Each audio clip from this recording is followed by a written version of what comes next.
En Égypte, le président par intérim Adli Mansour prête serment. Le magistrat choisi par les militaires promet de protéger le système républicain et d'être le garant des intérêts du peuple.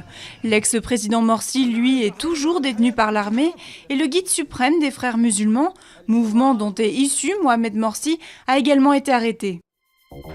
C'est définitif, les comptes de campagne de Nicolas Sarkozy en 2012 sont rejetés. Le Conseil constitutionnel l'a confirmé, ces 23 millions d'euros de dépenses électorales ont dépassé le plafond autorisé. Une décision qui prive l'ex-candidat UMP du remboursement par l'État de quelques 10 millions d'euros de frais de campagne.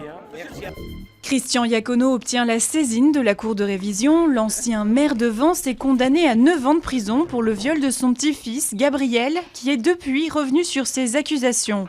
La Cour de révision pourrait annuler cette condamnation et ordonner un nouveau procès. Depuis 1945, seuls 8 condamnés pour des crimes ont été acquittés au terme d'une procédure de révision. Une Française en finale à Wimbledon, Marion Bartoli a écrasé la Belge Kirsten Flipkens en 2-7, 6-1, 6-2 et 1 heure de jeu.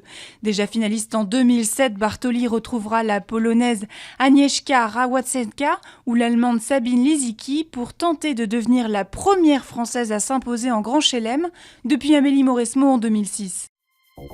Vous ne le connaissez sans doute pas, mais il a changé votre vie. Douglas Engelbart est l'inventeur de la souris d'ordinateur. L'ingénieur américain est mort mardi, à l'âge de 88 ans.